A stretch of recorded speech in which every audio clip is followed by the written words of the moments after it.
Towards the end of May, GNAT-TV posted the first in a two-part installment on smartphones and how local area schools regulated their use during the school day. While there were some differences in the specific policies or guidance around phone use, most of the local school administrators had a similar approach of discouraging their use during the school day and limiting access to them while at school. The issue has gained more prominence as concerned about excessive amounts of time some teens, and for that matter adults, are spending scrolling through social media feeds. Should phones be made completely inaccessible to students while they're in school? There has been no shortage of commentary on the subject. When we went to Burr and Burton Academy as part of our survey on how our local schools approach smartphone use during the school day, we met up with two students, Oakley, Robbins, and Ben Dossett, who had been conducting their own research into the subject.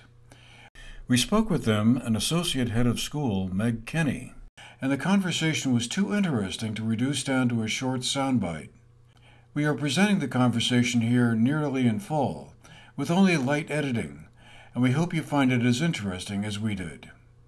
So Ben and I this semester have been conducting research here at BBA to kind of give the faculty, especially Mr. Tashin, a closer look as to what the average teenager's life looks like regarding using social media here on campus and off of campus.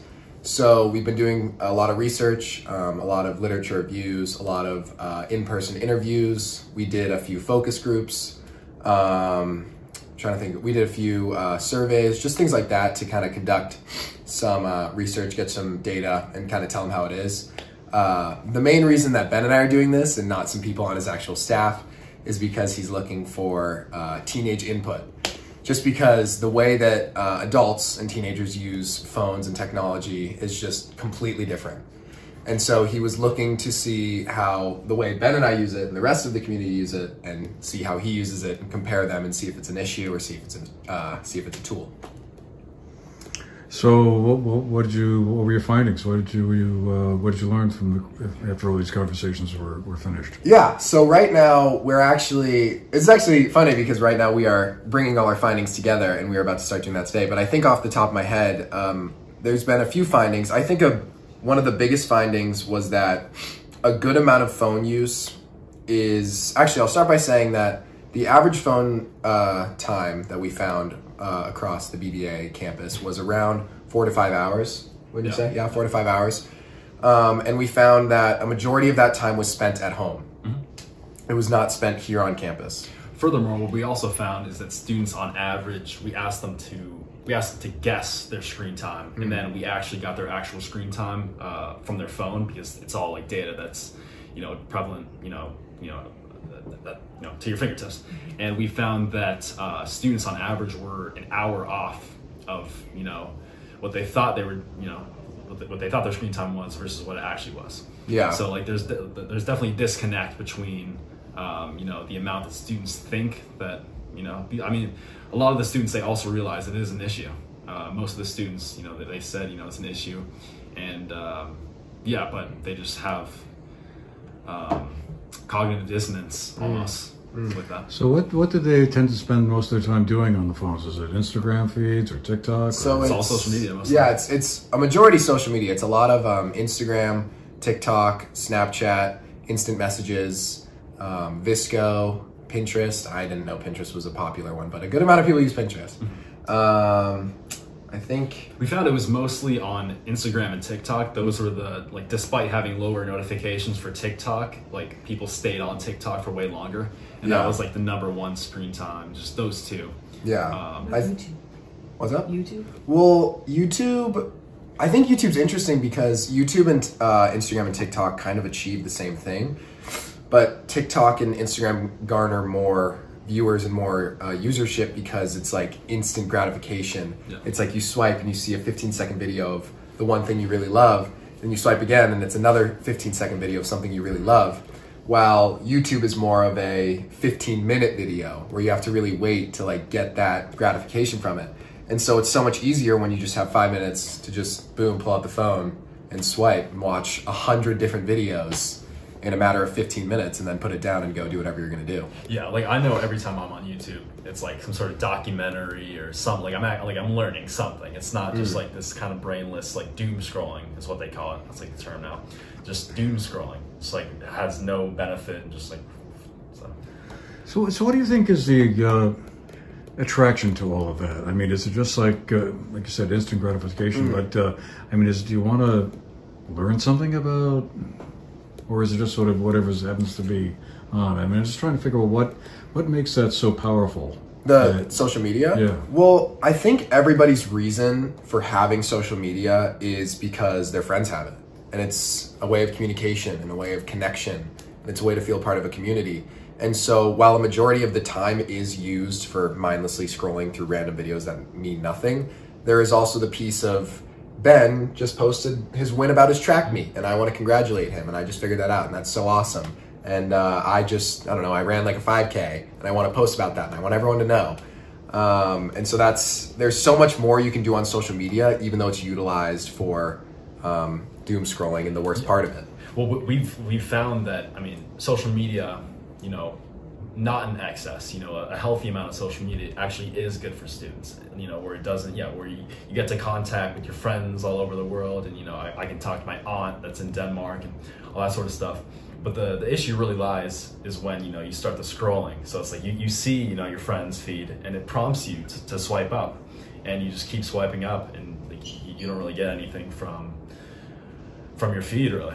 Yeah, people, I think I deleted social media, 3 weeks ago.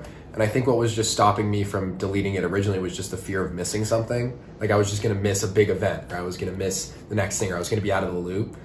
And I think that's really just what stops so many people from getting rid of it, even if they know it's a problem. To go back to what Ben was talking about a little bit earlier, when one of our findings was that people underestimated their screen time. People would say, oh, I only have 2 hours. And then they'd look at it and it would be 4 or 5. And they'd go, wow, that's horrible. And then you'd say, well, what are you going to do about it? And they'd say nothing. Because they don't know what to do about it. Not because they don't think it's a problem, but because they just don't know what to do with that. You know, they have 5 hours, but those 5 hours are spent talking to friends and swiping and things that they actually enjoy. And so it's hard to fix something that you don't actually see as a huge problem. Yeah, it's really become like socially like accustomed almost. It's like if there's ever a moment of boredom at like the friend group's table, you know, people just pull out their phones, scroll, because like that boredom, just like that kind of awkwardness just in the area, it's like people don't want to have it, so they pick up their phones, and that's like the resort. Yeah, it's almost not normal to be bored anymore. Like you can't be bored anymore because you always have your phone. So you're not allowed to have phones during the school day? Is that the school's policy? Nobody switch to that? Over to you, Ms. Kenny. I'm well, thanks. So Burr and Burton's taken an approach to cell phone use is to recognize that students use them in a lot of productive ways, and then sometimes that enhance their learning, but they also can be a distraction. And so we've taken the approach of most teachers collect phones at the beginning of class. So whether they have a pocket system where everybody places their phone in a pocket, their pockets are numbered, that's how teachers take attendance. Another teacher might collect them in a box. That culture has really been created to create a distraction-free zone in classrooms. Teachers who start that process right from the beginning of the year really find that their students buy in. There's not a fight at the beginning of class for most students to give up their phone. It just becomes part of the class routine. And then they go on with the engaging lessons and learning experiences that happen. Some teachers take a different approach and say, you know what, they should be responsible for their phone. I don't allow them out. They need to stay in their bags. But there are oftentimes teachers who take that approach do come to it can sometimes come to the point where they're like frustrated with, I keep telling that kid to put their phone away. I keep telling that kid to put their phone away. And I say, well, this is what we encourage you to do, and we'll help you reset that culture and tone in your class and see if that improves. Because nobody wants to be like reminding a student to put their phone away or to have a student be doom scrolling, as the student said, during the class. We want them to be engaged with their peers, having conversations and engaged in the learning. So is this like a formal policy, like in the school handbook or something, or is it just sort of it is a policy in our faculty employee guide. So we don't have in our student handbook, like, if your phone is out, this is what happens, because we really didn't want it to be about, you did this, now there's a consequence, but more about, this is the learning environment we want to create, and we all have a part to play in creating that. One piece is keeping your phone away. We're going to help you keep your phone away by collecting them so it doesn't become that constant, why is your phone out? Why is your phone out? And then we're pulling away from the learning, when we could set this culture and not have to do that. That said, we certainly have some adults in this community who would like Burr and Burton to have a more strict policy, and to even have a conversation around whether it's now the time for cell phones to not be allowed during the school day. That's a conversation that's going to take some time and engagement with our parent partners, our students, and our full faculty before anything like that would ever be implemented, because it just wouldn't be successful if we didn't have buy-in from everyone. So I also read that article you talked about in the school in Connecticut, and I think, I'm not surprised that the parents were the most vocal group around the cell phones. I think in today's day and age, parents like to know where their kids are, particularly in our area where kids are driving a distance, sometimes gone from the house from 7 in the morning till 9 o'clock at night if they have an away game. And those points of contact, I think, are important for a family. And then at the same time, we want to make sure that they're not impacting students in a negative way through that fear of missing out and the constant pull to the social media, which we know the tech companies have created these algorithms that are going to keep people wanting more and wanting more. To touch on what she said, actually, Ms. Kenny said, we found that most of the use actually happened after school. And I mean, for the most part, like Burr and Burton, it is a great school, and like a lot of our, I would say most of our students are very academically inclined, and they don't feel, really the need. I mean, although a lot of students have, pulled out their phones, it's not like not the biggest issue. I think the biggest issue lies with when they get back home and they have all this free time and these addictive algorithms. It's really, that are meant to, that manipulate the human mind, and I think that's really where the issue lies, after school. So there wasn't a whole lot of pushback among students when a teacher says, "Okay, put the phone away," and it's just like, "What do you mean?" Or you kind of figure out a way to work around that. Well, I think what Ms. Kenny said kind of briefly is that there is a policy, but I don't mean to diss you in any way, Ms. Kenny, but I don't think it's the strongest policy out there, just because every single teacher's class is completely different in the sense of how they manage phones. So one teacher will tell you to put it in your backpack, another one will tell you to put it in the phone cubby, another one will just say you can have it out. Like, everybody's completely different, everybody has something different going on. And so what ends up happening is that some teachers become basically the bad guy for making you put your phone away, having that mandatory thing, and the other ones who don't really do anything are like the good people. I think what needs to happen is that teachers need to be very strong with their idea about how they deal with phones in the classroom, only because at the beginning of the year, any kind of new policy will always have pushback. And so it's really just the first few months of making sure the kids put their phone in the pouch. And then once you get past those first few months, everybody kind of does it without complaining. What we did come to notice, though, is that at other schools, we interviewed a few other schools in Vermont about phone policies, and one of them did do an outright phone ban where it wasn't allowed on your person. It was a private school, a boarding private school. And what they told us, what the students told us, is that at the beginning of the year, it was like you couldn't have your phone on you at any point in the day. And that was great. But now that the year is kind of wrapping up, everybody's getting excited about summer, the rules are getting a little looser. People have their phones in the hallway again. They kind of have their phones in class again because teachers are kind of just running out of the steam and the power to keep policing that. Because it takes a lot of work to make sure that a child is not always going to their phone as much as they can, because it's just such a natural thing to do. Yeah, and there are like many different viewpoints. You know, should there be an outright ban, or should we teach responsible use? You know, there's, you know, certainly some politics that come into it for sure. So I think, yeah, Burr and Burton, we have taken the responsible use tact with cell phones, and I love hearing what the students say about the policy. I also know from teachers who start right away. Our 9th grade classes, you pretty much don't see a cell phone out, because those teachers have been really committed to developing that culture. And right from Student Success Camp back in August and July, when students were first coming on campus, phones were collected. Wellness classes, humanities classes, the phones are collected. And I think it does make a difference in the culture of the class. I also have said to teachers that are like, you know, pep talk opening day, this is the policy. We encourage you to follow it and create this culture. And if you don't, you've created that. Like, and then you have to work hard to get it back to where you want it. So please, you know, start from the beginning. And different departments even have different philosophies. Like, well, we might use the calculator, or we might use the phone for taking pictures of our work and then uploading it to a portfolio. And there are times when cell phones are a fabulous tool, and we want students to have them available to them to use it. Record themselves playing their guitar piece and uploading it to their, I can think of a dozen ways that cell phones are used as part of the learning process. So it's hard to strike that balance. Because one of the interesting questions I've asked the other school administrators I've been talking to is the enforcement question. Is if they have a policy around, well, no, you can't use their phone during the school day.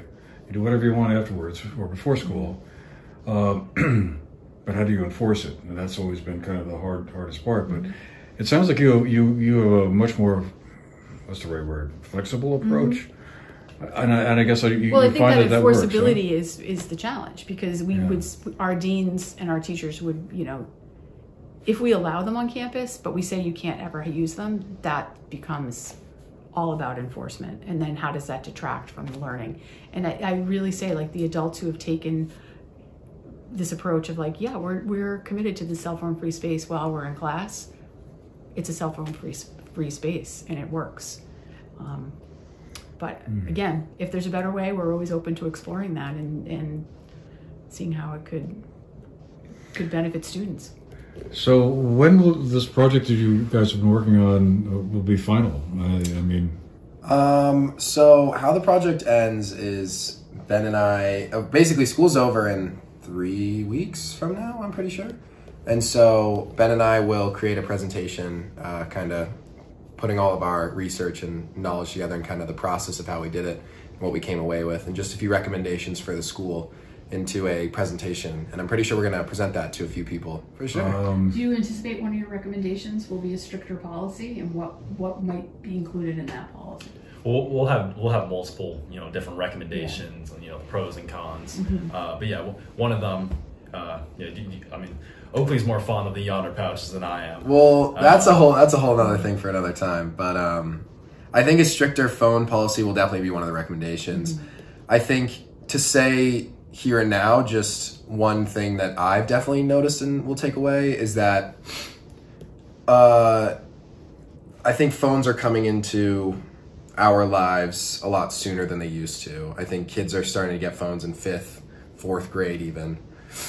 And so some ideas that I've heard is, well, what if we had a unit in wellness, or what if we had a class that kind of teaches responsible phone use? Things like that. And what I have come to realize is that it's just kind of bluntly, something like that wouldn't really work, just because if a child has had their phone for a while, they're not really going to pay attention in a class to something that is like telling them how to work something that they've already been using for years. And it'll have no effect on them because they love their phone. They don't want to listen to like, oh, your phone's bad in this way. It's not going to help you. And even when they've been shown real data to prove that they're addicted to their phone, they still do nothing about it, like we've found this semester. So I don't think a class is really the right approach. And I don't really think just like putting up a poster on campus being like 10 reasons why your phone isn't great for you is going to work, because the teenager's going to look at that and laugh and walk away. So I think the best approach as of right now is just like a policy of some sort, what that policy is. Ben and I are still kind of thinking about how to recommend that, but definitely a strong policy is to mitigate phone usage in on-campus living. Would part of that be a recommendation to parents, like not to provide a smartphone? Like maybe you should go back to flip phones. If like you need to be in touch with your kid, I think it give could. them a flip phone. You know? Yeah, I think it definitely could, and I think a flip phone recommendation would be a very interesting one. That's not one we considered. I think part of us considered a phone ban idea, which there's so many different layers to that. And I still really like that. There has not been too much positive feedback from that one from a few people, but I think something to get around the phone ban is like a big argument against the phone ban is I can't be in communication with my child. And I think a flip phone would be the perfect counter argument to that exact ban. Well, it's actually funny you mention that because one of the people I interviewed was a flip phone user up at Thetford. He was like, my buddy, he was like, oh yeah, like social media was too big of an issue, so I just had to get off. So that's why I purchased this flip phone. So I mean, he uses the same number. So like I called him up, and he was talking about how his like state of mind had gotten more clear. He was socializing with his friends better, and he didn't feel the need. I mean, he talked about the boredom thing, you know, like that instant gratification, no more boredom. He didn't really have that, and just like the little things in life just became more enjoyable. So I mean, it is a possibility, you know, but yeah, most definitely. I do have to get going for the track meeting. Oh, sure. Yeah. Thank you very much for your time. Of course, yeah. One of the things I've also heard is that cell phone use, smartphone use, seems to have a much more negative effect psychologically on girls than boys. Is that something you've heard? Yeah, or certainly heard. Do you feel that there's any credibility to that? So I would only be speaking from an anecdotal perspective on this because I haven't done the research, but I do think the research is out there. And just in talking to some of the young women on our campus, I think there is a need to present yourself in a way that's going to get likes from friends, and to put yourself out there in ways that I know my generation certainly didn't need to feel that desire, right?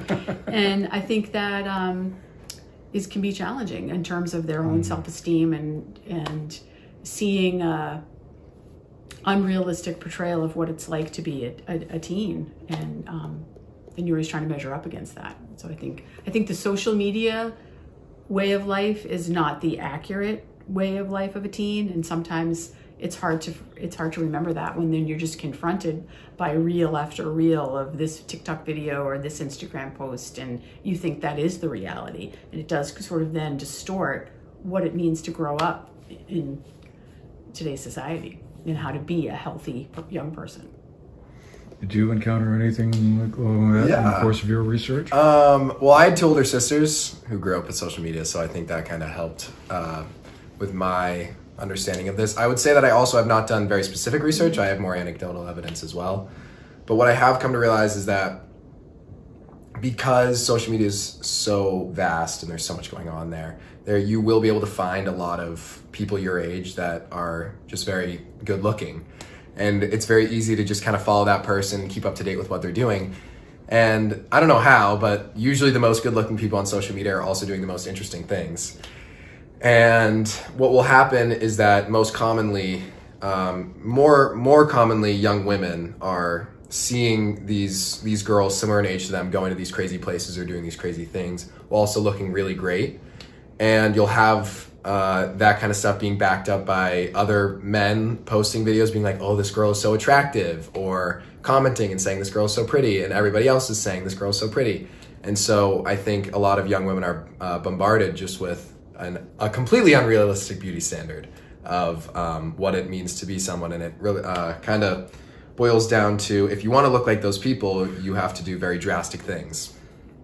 And it's very easy to do those things because you want to look that good and you want to receive those compliments from those people because it feels great. It feels good to get a like. It feels good to get a comment. Like it feels good to know that people like what you're putting out there. And so people go to very far lengths to get those feelings. You know, I've actually had conversations with young people who say, you know, they want to be an influencer. That's like their goal. And that's just all something that's manifested because of social media, where people are influencing others what to buy, what to wear, what to drink, what to, how to live your life, and that the kind of influencing is. For the GNAT-TV News Project, I'm Andrew McKeever.